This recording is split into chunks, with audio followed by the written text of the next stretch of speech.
Hey everyone, and welcome to today's Explainer. We're diving straight into a really fascinating piece of source material today called The Catalyst for the Driver's Seat. Now, at first glance, you might think, okay, it's just a simple conversation between a mom, a dad, and their kid. But honestly, as we start unpacking this, you're going to see how this short little dialogue totally peels back the curtain on the deep emotional layers and power dynamics that are just hiding right under the surface of our everyday lives. It's basically a masterclass in how massive macroeconomic stress can literally walk right through your front door and sit on your living room couch. So we get hooked right from the jump with this opening question. 13-year-old Ishan just drops us right into the middle of the family dynamic.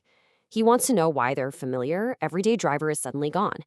It's such an innocent question, but it acts like a spark, lighting up this entire narrative.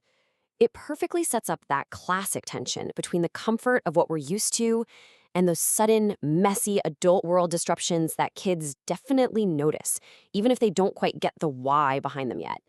Well, Mama answers Ishan's question with just cold, hard facts. She explains that the old driver had been with their family for 5 whole years, but he asked for a raise. And the result? He was immediately replaced by someone cheaper. Just think about the intensely transactional nature of that for a second. 5 years of human loyalty, trust, and connection, all weighed on a scale against a slightly cheaper daily rate. And surprise, surprise, the cheaper rate wins out. To make it even heavier, Mama kind of justifies this by telling Ishan the swap is no issue at all. It's a pretty harsh snapshot of how modern labor is often viewed, right? When a skill is seen strictly as a replaceable commodity, the human element is just completely tossed out the window. To Mama, in this moment, driving is basically reduced to simply holding a license and knowing how to follow a GPS. Any human being who can check those 2 boxes is perfectly fine. But kids? Man, kids just have this amazing superpower of cutting right through all our adult rationalizations. Ishan's curiosity completely traps his mother in her own logic. He basically says, hey, if driving is just about a license and a GPS, and it's literally so easy that a cheap replacement can do it, why don't you do it? Boom. This one simple, innocent question instantly shifts the entire conversation away from economics straight into personal psychology. Now, at first, Mama deflects. She does what most of us do when we're uncomfortable. She hides behind a super convenient, practical excuse. She complains about how terrible the city parking is. It's exactly the kind of everyday shield we adults use to dodge uncomfortable truths. But Ishan, he pushes again. He asks, if parking wasn't an issue, would you drive? And that right there is the moment Mama drops the shield. She finally reveals the much deeper, painful psychological barrier that's actually been keeping her out of the driver's seat all these years. She starts detailing this really painful backstory. Early on in her marriage, she accidentally scratched a car in traffic. The other driver was incredibly rude about it, even denting her bonnet. But honestly, the real damage wasn't to the car, it was to her. Papa, her husband, actually prioritized the pristine condition of his car over her own autonomy. He relentlessly criticized her, just chipping away at her until he stripped away her confidence entirely. And her response? She simply let it go. This is such a powerful look at how criticism functions over time. It's like a domino effect. It starts with a total loss of confidence from one single, highly stressful event. Then you start avoiding the driver's seat entirely. Next thing you know, you're internalizing that criticism and just accepting the label of a bad driver. And finally, you completely let go of your personal agency. As Mama points out, adults so often grow to become hypercritical and judgmental, tearing each other down instead of building each other up. But then, we get this absolutely beautiful, pivotal moment. Ishan doesn't judge his mother for the scratch. He doesn't judge her for giving up her agency.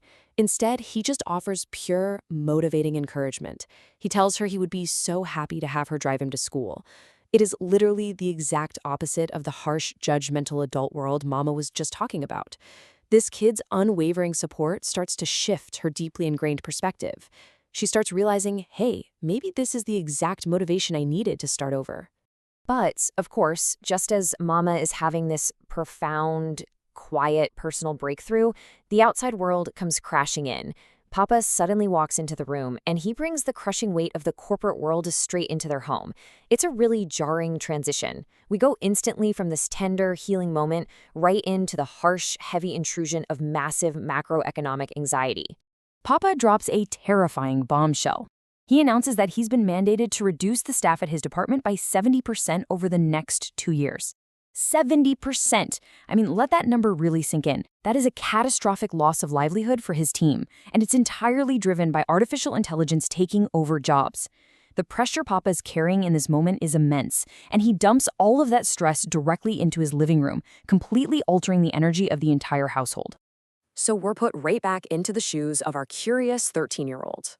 Bless him, Ishan is just trying to connect this huge, frightening new concept of AI to something his brain already understands. Is AI like GPS, he asks? It's such a sweet, innocent attempt to learn and make sense of this chaotic adult world that is currently threatening his dad's peace of mind.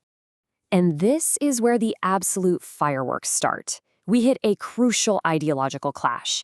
Papa's response to all this stress is to just shut down learning out of pure fear. Mama, on the flip side, fiercely defends the right to question. It perfectly sets up the core conflict here. When we are under intense pressure, do we crush the curiosity of the people around us just to maintain a sense of control, or do we protect the space for growth? Listen to Papa's exact response. When you do not know, learn, and do not ask questions. I mean, think about the sheer absurdity of that contradiction for a second. How on earth are you supposed to learn without asking questions? Actually, scratch that. It's not about logic for him right now. Papa's toxic response reflects a worldview driven totally by stress and transactional survival. In his stressed-out brain, questions are just a nuisance, and you are simply expected to comply, much like that easily replaceable driver. Oh, but Mama is absolutely not having it. The contrast here is wild. Against Papa's bullying, Mama draws a massive line in the sand. She tells him straight up, if you don't want to answer, don't. But do not do anything to reduce the curiosity of a child. She is fiercely protecting that safe space for learning, because she knows firsthand exactly what happens when your confidence is constantly chipped away by an authoritarian figure, and she absolutely refuses to let Papa do to Ishan's curiosity what he did to her driving. This exchange brilliantly illustrates the big thematic clash going on in the background. We are literally watching how external economic fears, like AI and massive corporate layoffs, manifest as emotional bullying behind closed doors. Papa is projecting his economic stress as household toxicity. Mama, on the other hand, stands like a brick wall against that toxicity.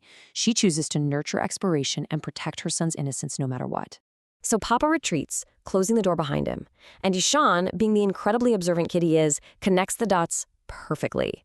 He kind of laughs and says, you let Papa bully you into giving up driving, but when it came to me, you fought back. Ishan hits the nail on the head. He points out this beautiful, striking contradiction.